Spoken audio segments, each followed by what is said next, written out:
If the Nephilims were half gods, what was Jesus? Have you ever thought about it?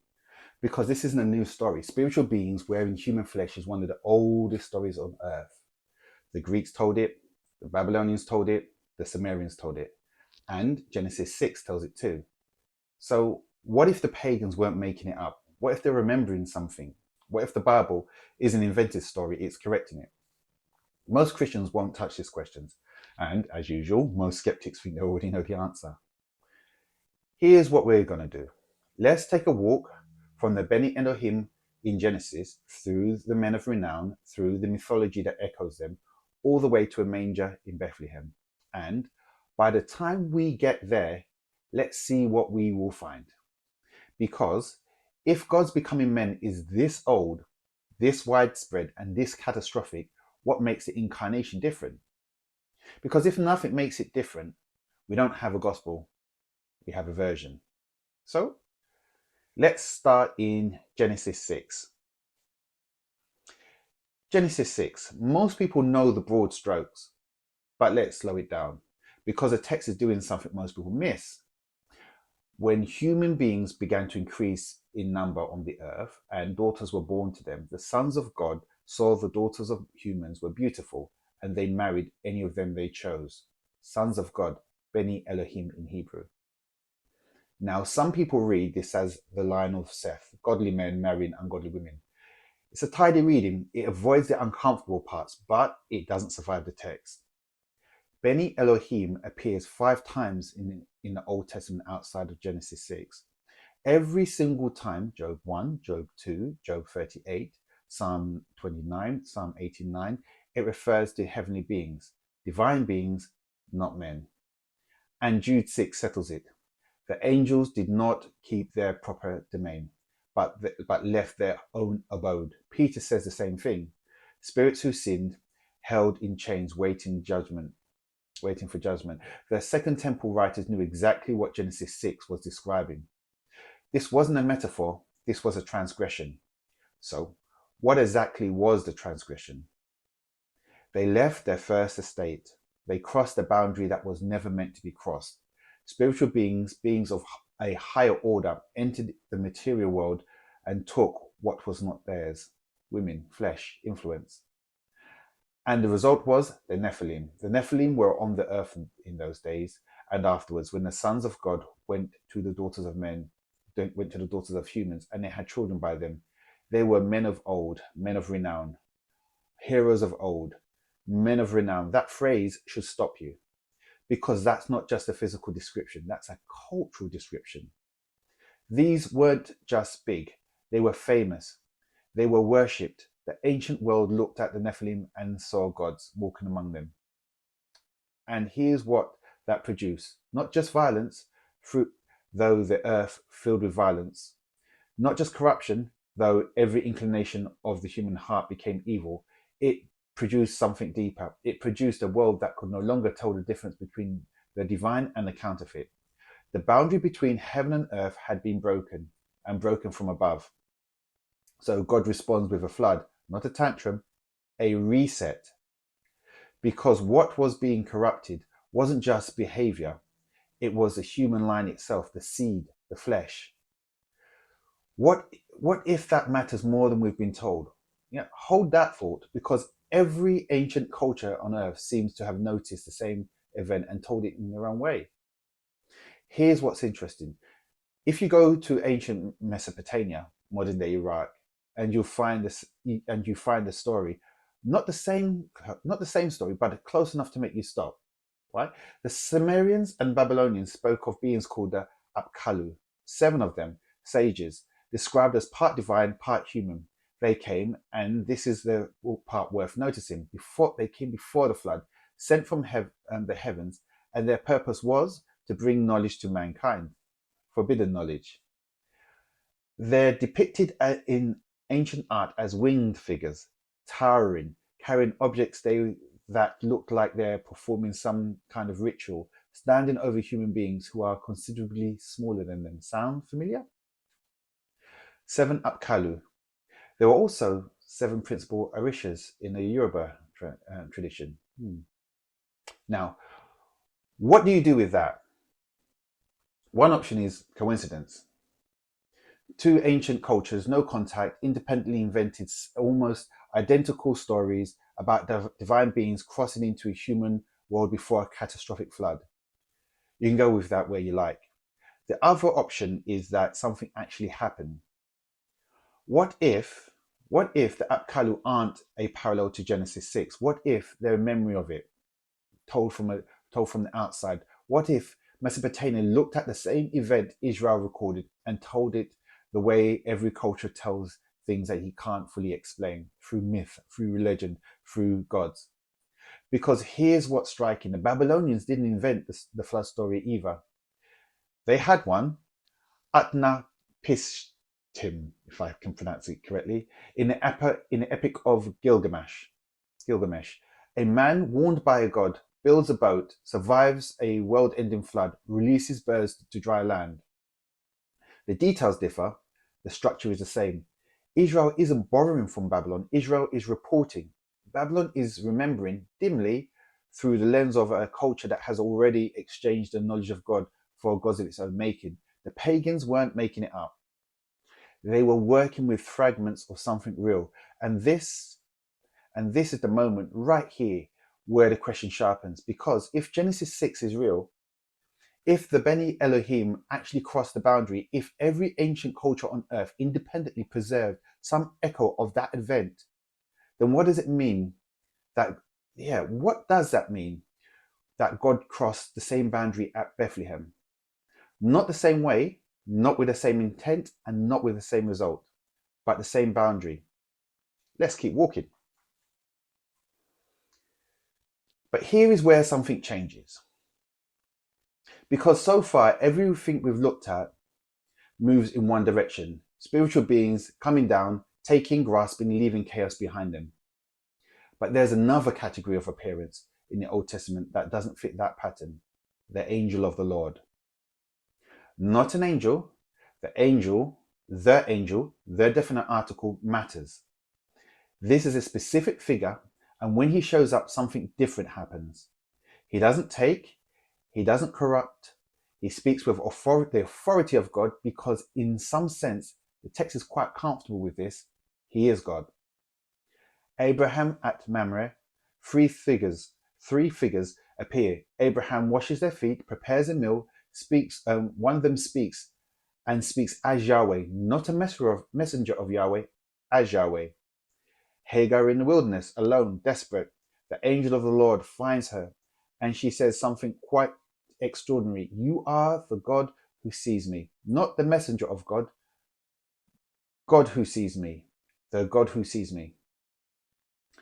Jacob at Peniel, he wrestled through the night with a man, and in the morning he says, I have seen the face of God. I have seen God face to face, and my life has been spared. Moses at the burning bush. The angel of the Lord appears in the flame, and then, without transition, without explanation, it's God speaking. I am the God of your father, the God of Abraham, the God of Isaac, and the God of Jacob. The text doesn't seem troubled by this. The same figure is called the angel of the Lord, and then called God in the same breath. Ancient readers didn't find this confusion, they found it significant. And then Jesus says the same thing in John 8. That should stop us completely. The Pharisees are pushing back. Abraham died. The prophets died. Who do you think you are? And Jesus says, your father Abraham rejoiced to see my day. He saw it and was glad. They pushed harder. You're not even 50 years old. You've seen Abraham? Before Abraham was, I am. Not I was, I am. Present tense across centuries. The name God gave Moses at the burning bush, spoken by a man standing in front of them. They picked up stones. They understood exactly what he said. The early church had a name for these appearances. Pre-incarnate visitations of Christ, the Son. Present before Bethlehem, in visitation, not yet in flesh, like we are. That's what we're looking at. Now keep walking. We'll keep walking. Now watch what's happening across this whole pattern. Bene Elohim came down and grasped. The Nephilim were the wreckage of that grasping. Every mythology echo we've looked at is a cultural culture. I can speak English. Is a culture trying to make sense of things from above, entering the world below, and the result is always corruption, catastrophe. It's always some sort of flood. But the angel of the Lord moves differently. He appears, he speaks, he delivers. He leaves no corruption behind, and he keeps showing up to the slave woman in the desert, to the patriarch on the mountain, to the fugitive in the river, to the shepherd at the burning bush, as though he's preparing something, as though he's already here, partially, provisionally, in visitation, waiting for the moment where he arrives fully. What if the Theophanies aren't just appearances? What if they're a promise? Now we have a full pattern in front of us. Spiritual beings crossing the boundary from above. The Bene Elohim, the Nephilim, the mythology that echoes them across every ancient culture on earth, and then moving differently, leaving nothing corrupted behind. The angel of the Lord, pre-incarnate visitations of the Son. And now Bethlehem, same boundary, completely different crossing. And Paul, writing to the church at Philippi, gives us the most precise description of what actually happened in the incarnation that exists anywhere in Scripture. Philippians 2, verses 6 through to 8. Who, being in the very nature of God, did not consider equality of God something to be used to his own advantage. Rather, he made himself nothing, taking the very nature of a servant, being made in human likeness, and being found in appearance as a man, he humbled himself by becoming obedient to death, even death on a cross. Now, most people read that and they hear humility, and it is humility, but there's a word buried in verse 6 that most English translations soften. And when you see it, the whole passage, when you see what it actually says, the whole passage actually changes. Did not consider equality with God something to be used to his own advantage. The Greek word here is harpagmos. And harpagmos is not a gentle word. It's robbery language, seizure language. The kind of word you'd use for something violently snatched, grabbed, taken by force. The translators soften it because the force feels almost scandalous in this context. But the scandal is precisely the point Paul is making. Because look back at where we've been. What did the Bene Elohim did? They grasped. They saw something that wasn't theirs, daughters of men, the material world, flesh, and they seized it. They left their first estate and took what they wanted. What did the Nephilim represent? The product of grasping, beings born of transgression, of a boundary violated violently, crossed from above. And what does every demigod in every mythology echo? The same thing. Divine beings reaching down and taking. Gods wearing human flesh as conquest, as theft. And then Paul looks at Christ, the one being in existence, who actually had the right to grasp, who was in very nature God, who had every legitimate claim to equality with God, and says he did not consider it something to be seized. He didn't grasp, he emptied. The Greek word here, the Greek word is kenosis. He made himself nothing. He poured himself out. And notice how he entered, not through the mechanism the Bene Elohim used, not through sexual union, not through the transgression that produced the Nephilim.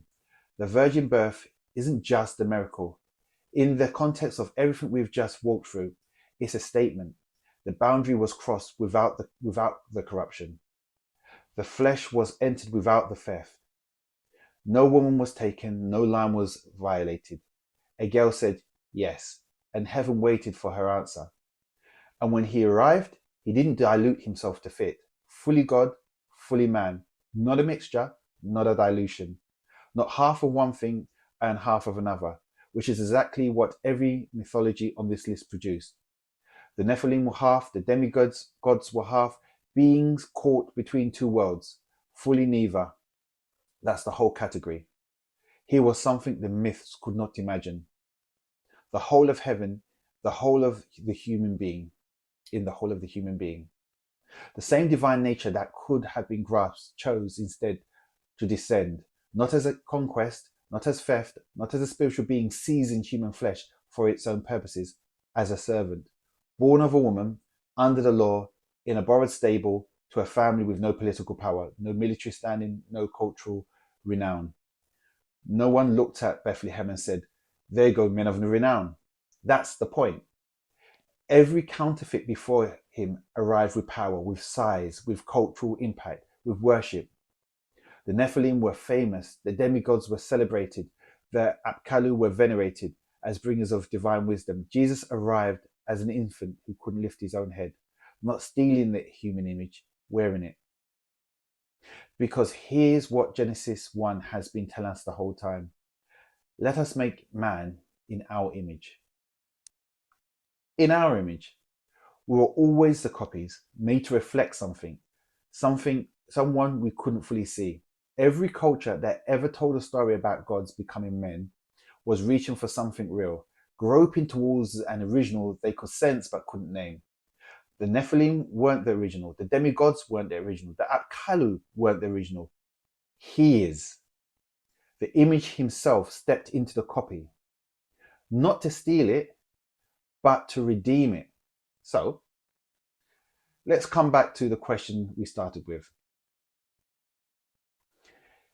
If the Nephilim were half gods, what was Jesus? We've walked through the whole pattern now. The Bene Elohim who grasped, the Nephilim who were the wreckage of that grasping, the ancient world, Mesopotamia, Greece, everywhere you look, preserving the echo of the same event in their own language, their own gods, their own myths of divine beings walking among men. And then something shifts. The angel of the Lord appears, moves differently, leaves nothing corrupted, speaks as God because he is God, visiting, not yet arriving, preparing something. And then Bethlehem, same boundary, completely different crossing. Not grasping, emptying, not taking, giving, not diluted, whole, not born of transgression, born of a yes, born of obedience. And this is the thing that the myths could never produce, not a divine copy of something divine wearing human flesh, the original. We were made in his image. That's what Genesis has been saying that from the beginning. Humanity was always a reflection of something, someone. We were created to resemble. Every culture that reached for the God-man story was reaching for him.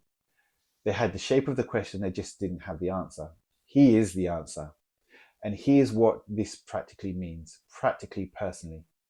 Every other being on this list that crossed into the human flesh left destruction behind, corruption, a flood, civilizations that had to be reset because the contamination ran too deep. He crossed into human flesh and did the opposite. He didn't corrupt the line, he redeemed it. He didn't contaminate the image, he restored it. He didn't come to take anything from us. He came to give us back with what the grasping had cost us. That's not a myth. That's not a legend. That's not a demigod story we told in a Galilean accent. That's a gospel. And the question the gospel asks is simpler than anything we've discussed today. What are you going to do with him? Not, do you find the argument convincing? Not, is the scholarship sound? Those things matter, yeah, sure. But they're not the question. The question is what it's always been. What do you say that he is? What do you say that he is? Because if he is what the pattern says he is, if he really is the image, the original, the one who emptied himself into flesh, not to steal it, but to redeem it, then he isn't just the most interesting figure in the ancient world. He is Lord. And that changes everything.